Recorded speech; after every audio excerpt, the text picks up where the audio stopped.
Adolescence et monde virtuel, rester connectés pour ne pas se séparer. Les mondes virtuels changent, même s'il y a beaucoup de choses finalement qui sont dans une continuité par rapport à des choses qu'on a connues précédemment, il y a quand même une part d'inédit et je trouve que justement une grande partie de l'inédit consiste à cette, facilité qu'offrent les mondes virtuels de ne pas se séparer, de ne pas se déconnecter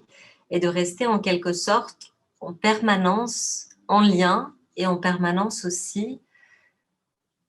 avec des images, avec des choses qui vont venir alimenter notre pensée, mais peut-être parfois aussi empêcher. Donc, pour reprendre cette idée, euh, dans notre quotidien, on fait tous l'expérience, notamment de se trouver dans les transports en commun ou dans un voyage en train et voir finalement comment chacun, très très vite, va se plonger dans les mondes virtuels, va se connecter dans ces différents supports, comme si finalement c'est difficile d'être dans la rêverie, de se laisser un petit peu dans ces temps d'ennui, dans ces temps seul à soi.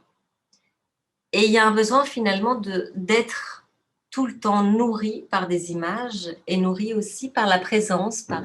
cette impression comme ça d'être en permanence connecté.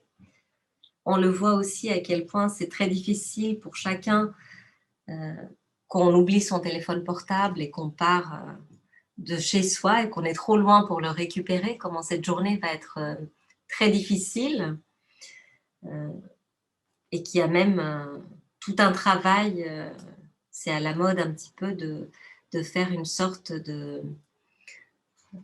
cure pour avoir moins d'écran, moins de temps comme ça de connexion. Donc pour reprendre aussi cette problématique par rapport aux adolescents, la séparation, c'est un enjeu très central au moment de l'adolescence. Finalement, être adolescent, sortir de l'adolescence, c'est de pouvoir aussi se séparer symboliquement avec les figures d'attachement,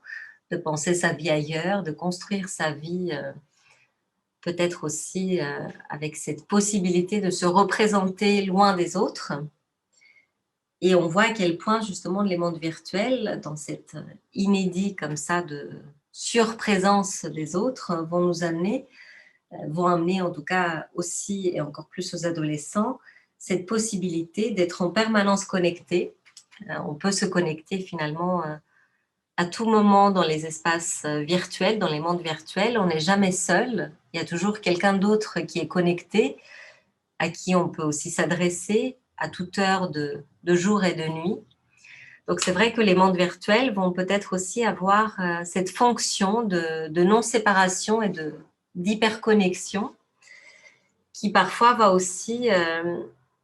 en quelque sorte, dans le sens de la problématique aussi familiale, de cette impossibilité de se séparer. Et on voit à quel point, dans certaines situations où un jeune est très connecté, passe beaucoup de temps face aux écrans, on voit comment ça peut servir aussi l'équilibre familial, euh,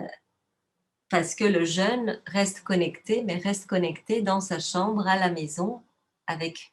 en quelque sorte, encore une fois, une non-séparation. Donc c'est très important de garder à l'esprit à quel point, en tout cas, ces supports-là peuvent à la fois servir au processus de séparation, parce que ça offre quand même un ailleurs, ça offre un lieu où les jeunes peuvent se connecter, côtoyer d'autres personnes et sortir aussi peut-être de ces investissements familiaux.